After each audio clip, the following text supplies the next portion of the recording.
आज पहला विधि का नाम होगा प्रतिस्थापन विधि द्वारा समाकलन। करते कैसे हैं पहले समझिए। देखिए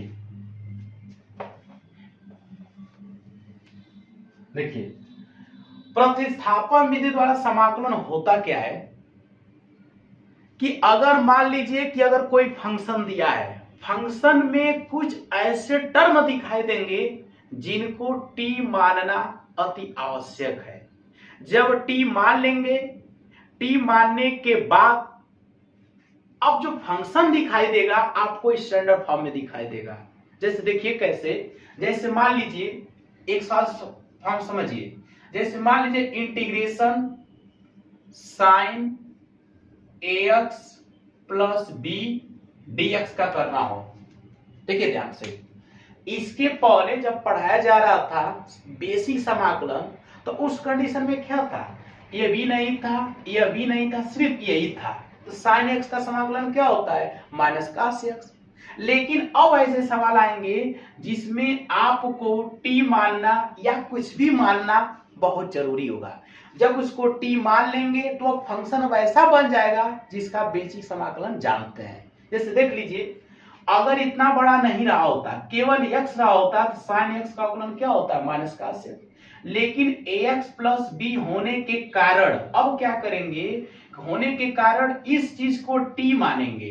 तो क्या लिखेंगे, माना ax प्लस बी बराबर क्या, t। ये ध्यान दीजिएगा कि समाकलन में जो कुछ मानते हैं तो उसका अवकलन किया जाता है। जब अवकलन करेंगे तो b माने अचर पद है, अचर पद का अवकलन क्या हो जाएगा, 0। x का अवकलन 1 होगा, 1 का गुणा करेंगे a में तो क्या हो जाएगा, a dx बराबर क्या, dt। तो हमारे पास केवल dx है, तो dx का मान निकालेंगे तो क्या होगा, 1/a dt। अब यही वैल्यू ले चल के यहां पर रख देते हैं। तो देख लीजिए कैसे, इंटीग्रेशन साइन, इसको क्या माने हैं, t, और dx की जगह क्या लिखेंगे, 1/a dt। ठीक। फिर यह बताया गया कि जब किसी फंक्शन का इंटीग्रेशन करते समय अगर अचर पद दिखाई दे, अचर पद को क्या कर लेते हैं, बाहर निकाल लेते हैं। तो 1/a और क्या हो जाएगा, साइन टी और क्या, dt। साइन टी का समाकलन क्या होता है, माइनस कास टी प्लस सी। अब माइनस आगे आ जाएगा तो -1/a और कास टी प्लस सी। और अंत में जो t मानते हैं उसके जगह पर उस वैल्यू को क्या करते हैं, रख देते हैं। तो -1/a कास t का मान ax प्लस बी प्लस सी, यही आपका क्या है, आंसर है। फिर समझिए एक बार क्या करते हैं, प्रतिस्थापन विधि द्वारा समाकलन में करते क्या है। जब इस पे सवाल आएगा तो आपको फंक्शन में कुछ ऐसे टर्म दिखाई देंगे जिनको आपको t मानना अति आवश्यक है। जैसे देखिए, अगर ax प्लस बी को आप t नहीं माने होते तो इसका इंटीग्रेशन नहीं कर पाएंगे बेसिक समाकलन से। इसका मतलब जब आप इसको t मान लेंगे तो यह फंक्शन एकदम आसान हो जाएगा जिसका आप आसानी से समाकलन जानते हैं। जब ax प्लस बी को t मान लेंगे तो मान जो चीज मानते हैं तो उसका अवकलन किया जाता है, a का a, x का dx, अचर पद का 0 dt, अर्थात dx का मान निकालेंगे तो 1/a dt। अब जो t मानते हैं वहां पर रखना पड़ता है। तो देखिए साइन, इसको जो माने क्या है t, और dx की जगह क्या लिखेंगे, 1/a dt। अचर पद को क्या निकालेंगे, बाहर sine t dt। Sine t का अवकलन क्या होता है, समाकलन minus cos t plus c, आगे आ जाएगा। अंत में जो t होता है उसके जगह पर जो चीज मानते हैं आप क्या करते हैं, रख देते हैं। बात समझ में आ गया। ये ध्यान दीजिएगा कि जब किसी फलन का समाकलन करेंगे तो ये ध्यान रहे कि बेसिक फार्मूला जो समाकलन के लिए स्टैंडर्ड फार्मूला बताया गया है उस फॉर्म में जब बदल लेंगे तभी आप समाकलन जान पाएंगे। जैसे वहां पर आपको बेसिक में पढ़ाया गया कि साइन एक्स, न वहां पढ़ाया गया था साइन ax प्लस बी। तो साइन ax प्लस बी का नहीं होता है, बिना टी माने नहीं निकाल पाएंगे। इसका मतलब कि जब स्टैंडर्ड फॉर्म में बदल लेंगे तब जाकर उसका समाकलन जानते हैं। आगे समझ में आया, चलिए ठीक है।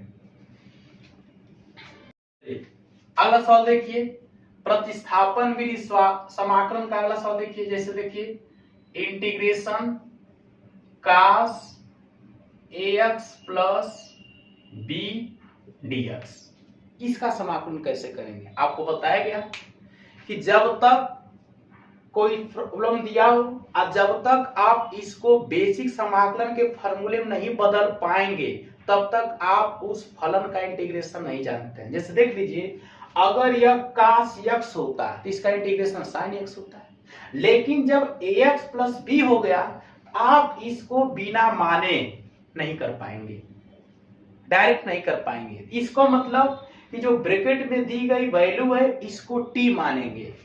क्या लिखेंगे? t मानेंगे। देखिए जिससे माना क्या ax प्लस बी बराबर t। प्रतिस्थापन विधि द्वारा समाकलन में ध्यान देना कि जिसको t माना उसका अवकलन भी करना पड़ता है। तो ax का dx अचर पद का 0 बराबर क्या dt, तो dx का मान निकालेंगे तो 1/a और क्या dt, ये नीचे चला जाएगा ना। आज जब चला जाएगा तो देखिए ध्यान से ये वैल्यू को आप रखना पड़ता है। cos इसको क्या माने हैं t, तो t लिखेंगे और dx की जगह क्या लिखेंगे 1/a dt। आगे समझ में? cos t 1/a dt, dx का मान यही है तो यहां पर रखेंगे यह होगा, इसको क्या माने हैं t, बस अचर पद है बाहर निकाल लीजिए तो क्या होगा cos t dt। देखिए स्टैंडर्ड फॉर्मूला में आ गया कि नहीं आ गया?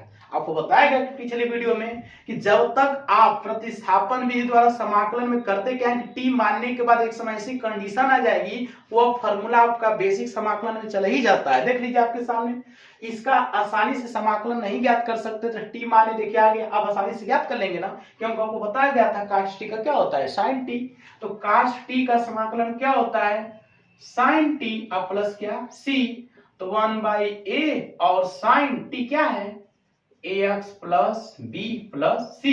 आप याद कर लेंगे कि अगर integration cos ax plus b dx हो तो इसका इंटीग्रेशन 1/a और sin ax plus b plus c होता है। ये फॉर्मूला सब बन रहा है। जितना मैं कुछ बता रहा हूं यह प्रतिस्थापन विधि द्वारा समाकलन को सॉल्व करने के लिए सब फॉर्मूला बनाया जा रहा है। उम्मीद करता हूं कि यह समझ में आ गया होगा। बस कुछ करना नहीं है, जब फलन आसानी से समाकलन नहीं ज्ञात कर पाएंगे तो उसी को t मान लेना है। आपके सामने है सब। ठीक, चलिए।